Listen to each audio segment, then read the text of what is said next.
Tina Glamour, atteinte d'une grave maladie eudoxie, a fait des graves révélations sur l'état de santé de Tina. Carmen Sama met le show au Mali avec Sidiki Diabaté pour plus de détails après le générique.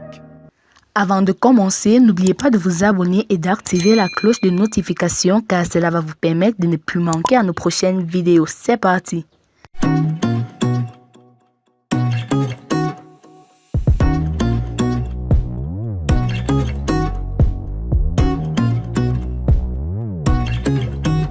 Tina Glamour invitée à Allo Caviar, son état suscite des interrogations chez les internautes.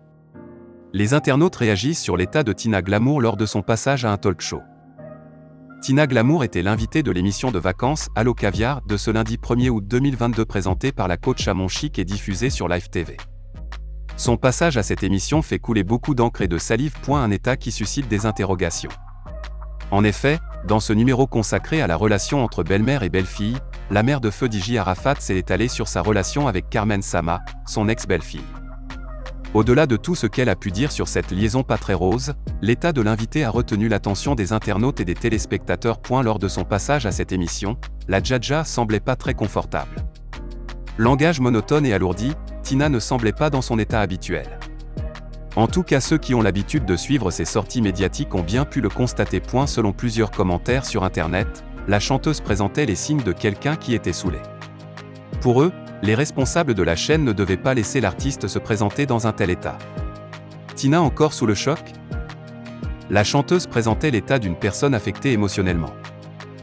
À l'approche du 12 août, parcourt la date anniversaire de la disparition de son unique garçon, Ange Didier, la chanteuse semblait encore sous le choc. Aussi, au regard des reproches qu'elle a eu à faire publiquement à Carmen Sama, Tina Glamour, qui est également une mère, a dû subir des situations qui l'ont offusquée. Toutefois, la chanteuse, qui n'a pas sa langue dans sa poche, a quand même eu le temps de dire ce qu'elle pensait de ce sujet, même si par moments elle a eu à prononcer des mots qui n'étaient pas à leur place.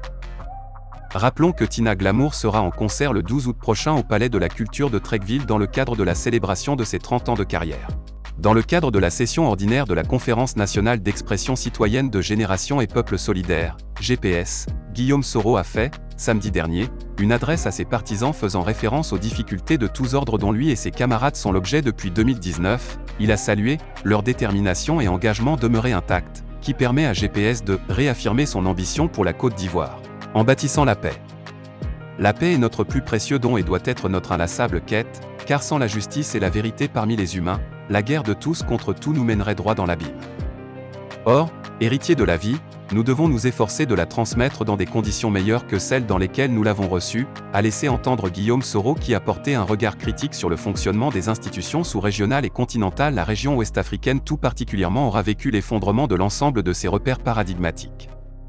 La CEDEAO, l'UEMOA, institutions majeures de la région, se sont discréditées en tolérant les troisièmes mandats anticonstitutionnels, les viols constitutionnels, les assassinats de populations civiles, la traque des opposants politiques, a-t-il fait remarquer.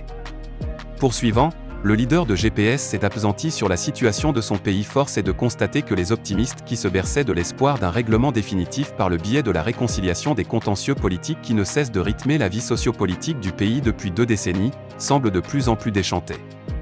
En effet, annoncé en grande pompe au lendemain de la pseudo-élection de 2020, le dit processus de réconciliation semble connaître un coup d'arrêt en raison du peu d'appétence de son initiateur pour le jeu démocratique, d'où le manque de volonté politique nécessaire pour enclencher et accélérer le processus sans calcul politicien.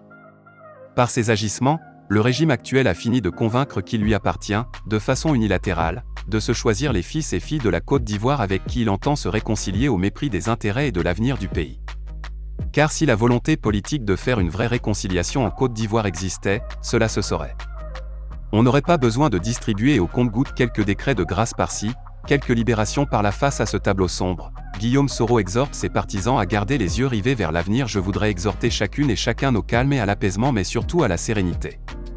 Nous devons totalement sortir de la belligérance dans laquelle on veut nous entraîner et nous maintenir afin de trouver le malicieux argument qui justifierait toutes les injustices et les atrocités.